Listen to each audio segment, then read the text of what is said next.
दोस्तों, आज हम एक्सप्लेन करने वाले हैं हाल ही में आई मूवी स्टोलन को, जिसमें आपको पता लोग का हथौड़ा त्यागी देखने को मिलेगा। इसलिए वीडियो को अभी लाइक कर दीजिए। हम चलिए कहानी शुरू करते हैं। तो मूवी की शुरुआत में हम रेलवे स्टेशन के पास गौतम नाम के आदमी को देखते हैं जो अपने छोटे भाई रमन का इंतजार कर रहा होता है। तभी हम रेलवे स्टेशन पर झुम्पा नाम की एक गरीब औरत को देखते हैं और झुम्पा की एक 5 महीने की छोटी बेटी होती है। जब झुम्पा अपनी बेटी के साथ रेलवे स्टेशन पर सो रही थी, उसी समय एक औरत आकर चुपचाप झुम्पा की बेटी को किडनैप कर लेती है। इतने में रमन ट्रेन से नीचे उतरता है और वो उस औरत को बच्ची ले जाते हुए देख लेता है। हालांकि रमन को ये बात पता नहीं थी कि वो बच्ची उस औरत की नहीं है, इसलिए वो उस औरत पर ज्यादा ध्यान भी नहीं देता। अब जब झुम्पा की नींद खुलती है तो वो देखती है कि उसकी बेटी उसके पास नहीं है। ये देखकर वो बहुत ज्यादा घबरा जाती है और अपनी बेटी को हर जगह ढूंढने लगती है। तभी एकदम से झुम्पा को रमन के हाथ में अपनी बेटी की टोपी दिखाई देती है, जो देखकर झुम्पा को लगता है कि जरूर रमन ने ही उसकी बेटी को किडनैप किया है। इसलिए वो रमन को देखकर चिल्लाने लगती है। तभी झुम्पा की आवाज सुनकर काफी सारे लोग रमन को घेर लेते हैं और यहाँ हाथापाई शुरू हो जाती है। पर इतने में वहाँ पर गौतम आ जाता है, जो सभी लोगों से कहता है कि मेरे भाई ने बच्चा चोरी नहीं किया है। पर कोई भी उसकी बात मानने को तैयार नहीं था। और इतने में गोपाल नाम का पुलिस वाला भी उधर आ जाता है, जिसके बाद रमन अपनी बेगुनाही साबित करने के लिए लोगों को स्टेशन के पास एक दुकान पर लेकर आता है और उस दुकानदार का नाम रोहित था। रोहित सभी से कहता है कि रमन कुछ देर पहले ट्रेन से उतरा है और उसने झुम्पा की बेटी को किडनैप नहीं किया। अब रोहित की बातें सुनने के बाद सभी लोग रमन को छोड़ देते हैं और गौतम वहाँ झुम्पा से कहता है कि मैंने एक औरत को तुम्हारी बेटी को ले जाते हुए देखा था। पर अभी भी झुम्पा अपनी बेटे के बारे में सोच सच कर परेशान थी। फिर गौतम रमन को रेलवे स्टेशन से ले जा रहा होता है। तभी गोपाल उन दोनों से कहता है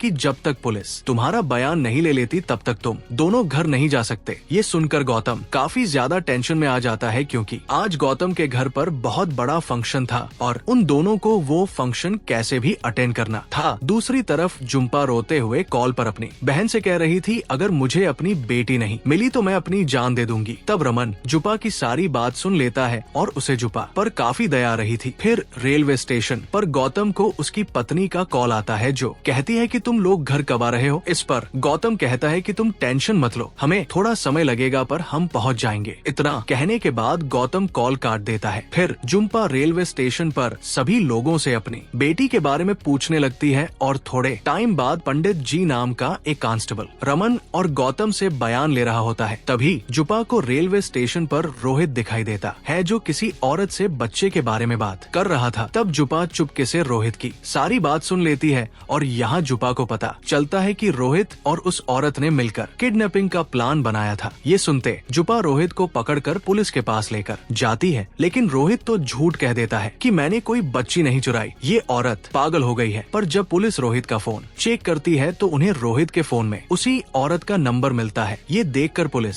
रोहित को काफी मारने पीटने लगती है और रोहित सच्चाई उगल देता है। वो उन्हें बताता है कि उस औरत ने मुझे झुम्पा पर नजर रखने के लिए 5,000 रुपए दिए थे और वो औरत झुम्पा की बच्ची किडनैप करके कसूरी कोठी पर लेकर गई है। ये सुनने के बाद झुम्पा पुलिस को अपने साथ कोठी पर चलने को कहती है। इस पर गोपाल कहता है कि बिना किसी सबूत के हम लोग कहीं नहीं जा सकते। तब गोपाल की बात सुनकर रमन उन पर भड़क जाता है और वो कहता है कि आप लोग कैसे पुलिस वाले हो, अपना एक काम ठीक से नहीं कर सकते। इसी बात को लेकर रमन और गोपाल के बीच में बहस होने लगती है। तब गौतम रमन को शांत करके अपने साथ घर चलने को कहता है, लेकिन रमन ने ठान लिया था कि वो झुम्पा की मदद किए बिना कहीं नहीं जाएगा। इसलिए रमन भी झुम्पा के साथ कसूरी कोठी चलने के लिए तैयार हो जाता है। जिसके बाद रमन, गौतम और झुम्पा कार में बैठकर कसूरी कोठी की तरफ जाने लगते हैं और वह कोठी जंगल के बीचों बीच थी। साथ ही गोपाल और पंडित जी भी उनके साथ कोठी जा रहे थे। अब रास्ते में रमन झुम्पा से उसकी बेटी के बारे में पूछने लगता है। इस पर झुम्पा बताती है कि मैं अपनी बेटी के साथ मनाली जा रही थी और मैं आज से पहले कभी शहर नहीं गई हूँ। फिर वो लोग जंगल के पास पहुँच जाते हैं, पर तभी वहाँ कुछ लोग उनकी कार को रोक लेते हैं और वो लोग गौतम से कहते हैं कि तुम लोग बच्चा चोरी करके कहाँ भाग रहे हो। ये सुनकर गौतम हैरान हो जाता है और वह आदमी गौतम को एक वीडियो दिखाता है, जिसमें सब लोग उन्हें बच्चा चोर कह रहे थे। असल में जब स्टेशन पर सब लोग रमन को बच्चा चोर कह रहे होते हैं, तभी कुछ लोगों ने रमन का वीडियो बनाकर सोशल मीडिया पर डाल दिया था। इसी गलतफहमी के चलते वो लोग रमन, गौतम और जुपा को बच्चा चोर समझ रहे थे। तब गौतम जल्दी से गोपाल को वहाँ बुलाता है और गोपाल उन सभी को बताता है कि ये लोग कोई बच्चा चोर नहीं है, बल्कि जुपा की ही बेटी को किसी ने किडनैप किया है। जो सुनकर वह लोग गौतम की कार को जंगल में जाने देते हैं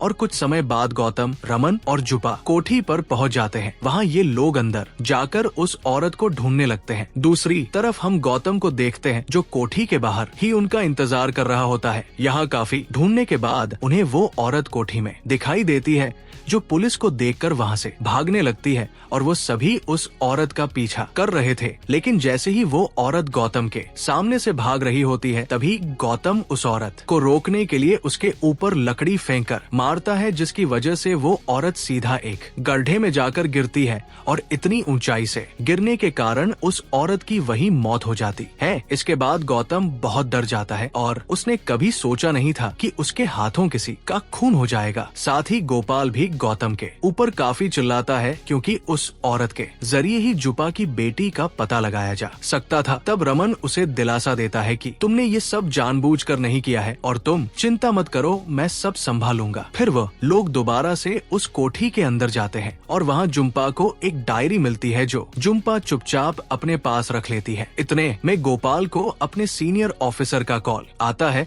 और वो गोपाल से कहते हैं कि जुम्पा गांव के एक जमींदार के पैसे चोरी करके भागी है, इसलिए तुम जुपा को जल्दी थाने ले आओ। ये सुनते ही गोपाल जुपा को पकड़ने जाता है, लेकिन जुपा गोपाल से बचकर वहाँ से भाग जाती है। फिर गोपाल रमन और गौतम को आकर बताता है कि जुम्पा एक चोर है और ये सब जुपा की एक चाल थी। उसकी बातें सुनकर गौतम शॉक्ड हो जाता है, लेकिन उस औरत के मर्डर के जुर्म में पुलिस अभी भी गौतम को छोड़ने के लिए तैयार नहीं थी। फिर रमन कुछ पैसे लेकर पंडित जी के पास जाता है और कहता है कि सर, मेरे भाई ने औरत को गलती से मारा है और आप ही हमारी मदद कर सकते हैं। तब पंडित जी उन पर तरस खाकर उन्हें वहाँ से जाने देते हैं। जिसके बाद रास्ते में जाते समय गौतम रमन से कहता है कि आज तुम्हारी वजह से मैं प्रॉब्लम में फंसने वाला था और तुम्हें जुपा के ऊपर भरोसा नहीं करना चाहिए था। इस पर रमन उसे कहता है कि जुम्पा कोई चोर नहीं है और जुपा हमारी कार में ही बैठी है। ये सुनते ही गौतम एकदम से कार रोक देता है और जबरदस्ती जुपा को अपने साथ उतारने लगता है। साथ ही गौतम रमन से कहता है कि तुम्हें इस चोरनी को कार में बैठाना नहीं चाहिए था। तब रमन गौतम को समझाने की बहुत कोशिश करता है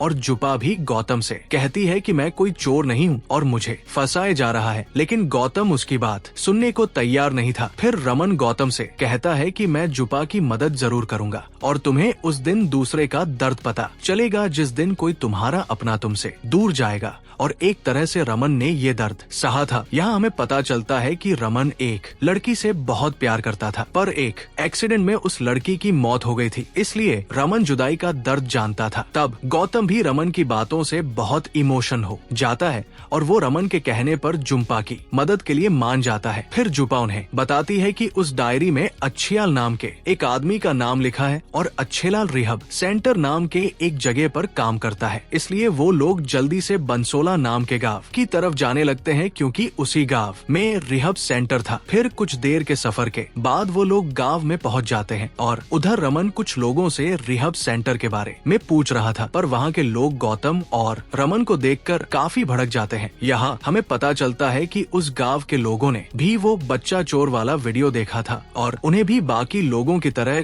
गलतफहमी हो गई थी, इसलिए गौतम उन्हें समझाने की बहुत कोशिश करता है, लेकिन वो लोग गौतम और रमन के साथ लड़ाई करने लगते हैं। इसलिए गौतम, रमन और जुपा को वहाँ से अपनी जान बचाकर भागना पड़ता है। साथ ही वो लोग श्याम को कॉल करके कहते हैं कि कुछ लोग हमें जान से मारना चाहते हैं और आप जल्दी से हमारे पास आ जाइए। इस पर वो उनसे कहता है कि तुम लोग डरो मत, मैं वहाँ आ जाऊंगा। जिसके बाद वह तीनों कार में बैठकर आगे जाने लगते हैं, पर गांव के लोग भी उनका पीछा करना नहीं छोड़ रहे थे। तभी रमन को जुपा के हाथों में काफी सारे पैसे रखे हुए दिखाई देते हैं और रमन को जुम्पा के पास एक फोटो भी मिलती है जो कि मुंबई की होती है। ये सब देखकर रमन को जुम्पा के ऊपर डाउट होने लगता है, क्योंकि जुम्पा ने उसे कहा था कि वो तो कभी शहर से बाहर नहीं गई है और अगर जुम्पा गरीब थी तो उसके पास इतने सारे पैसे कहाँ से आए। इसी वजह से गौतम और रमन जुम्पा को सारी सच्चाई बताने को कहते हैं। इस पर जुम्पा कहती है कि सारे पैसे मेरे हैं और मैंने तुम लोगों से कोई झूठ नहीं कहा है। लेकिन गौतम और रमन को उसकी बातों पर यकीन नहीं था। दूसरी तरफ गांव के लोग उन्हें मारने के लिए कार का पीछा कर रहे थे और वह लोग गौतम की कार के ऊपर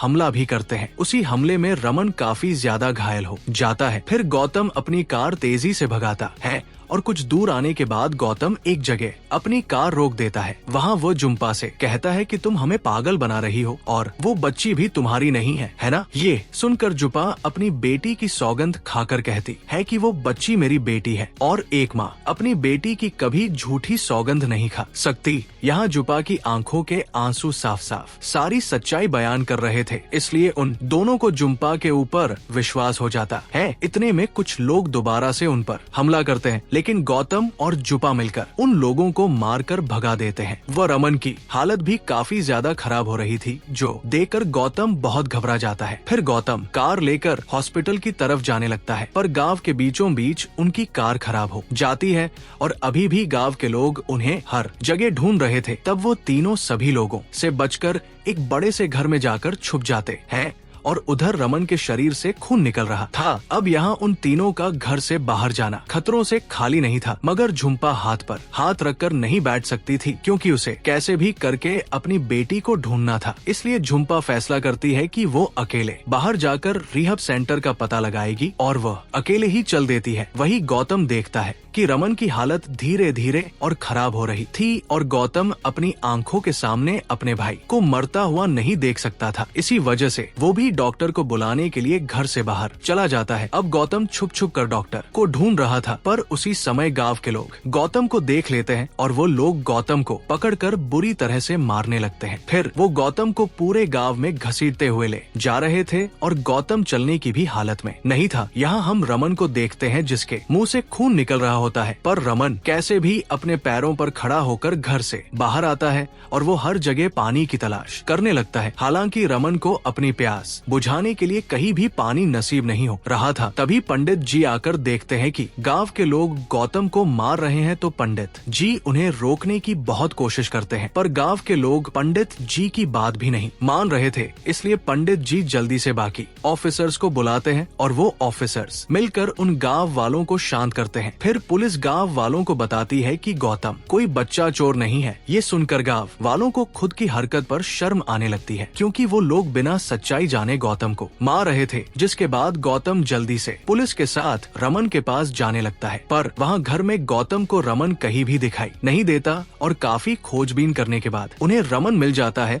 जो कि वही बेहोश पड़ा था। इसलिए पुलिस जल्दी से रमन को हॉस्पिटल लेकर जाने के लिए एम्बुलेंस बुलाती है। दूसरी तरफ जुम्पा अपने हाथ में कुल्हाड़ी लेकर रिहब सेंटर में चली जाती है और वहाँ हर जगह अच्छी लाल के बारे में पूछने लगती है। यहाँ हम गौतम को देखते हैं, जो रमन को लेकर एम्बुलेंस में हॉस्पिटल जा रहा होता है। तभी गौतम एम्बुलेंस के ड्राइवर का नाम देखकर पूरी तरह दंग रह जाता है, क्योंकि वो ड्राइवर कोई और नहीं बल्कि अच्छेलाल था। लेकिन गौतम अच्छेलाल के सामने ऐसे बिहेव करता है कि जैसे उसे अच्छेलाल के बारे में कुछ भी पता ना हो। इधर रिहब सेंटर में एक औरत जुम्पा को बताती है कि अच्छीलाल गांव के हॉस्पिटल में काम करता है। ये सुनते ही जुम्पा जल्दी से हॉस्पिटल की तरफ जाने लगती है, मगर रास्ते में पंडित जी जुम्पा को अरेस्ट कर लेते हैं। फिर कुछ देर बाद एम्बुलेंस हॉस्पिटल पहुंच जाती है और वहां अच्छेलाल को रमन के पॉकेट में वो डायरी मिलती है, जिसमें अच्छीलाल का नाम लिखा था और वो डायरी देखकर अच्छेलाल बहुत घबरा जाता है। फिर वो जल्दी से भागते हुए डॉक्यूमेंट्स के रूम में जाता है, क्योंकि वहाँ अच्छेलाल ने जुम्पा की बच्ची के फेक डॉक्यूमेंट्स बना रखे थे। यहाँ हमें पता चलता है कि अच्छेलाल बच्चों के फेक डॉक्यूमेंट्स बनाकर उन्हें दूसरे लोगों के हाथों बेच देता था। फिर गौतम अच्छेलाल को पकड़ने के लिए हॉस्पिटल के हेड डॉक्टर से मदद मांगने जाता है, पर इतने में गौतम को अच्छेलाल दिखाई देता है, जो उस बच्ची को किसी दूसरे आदमी के हाथों बेच रहा था और अच्छेलाल के साथ हॉस्पिटल का मेन डॉक्टर भी मिला हुआ था। ये देखकर गौतम को काफी गुस्सा आता है और वह अच्छी लाल को जाकर रोकने लगता है। जिसके बाद पंडित जी यहाँ जुम्पा से पूछते हैं कि आखिर तुम्हारे पास इतने सारे पैसे कहाँ से आए और वो बच्ची क्या तुम्हारी है। इस पर जुम्पा उसे सच बताती बताती है कि पहले मैं दयानंद नाम के आदमी के पास काम करती थी, लेकिन दयानंद की पत्नी को कोई बच्चा नहीं था, इसलिए उन लोगों ने बच्चा पाने के लिए मेरी मदद मांगी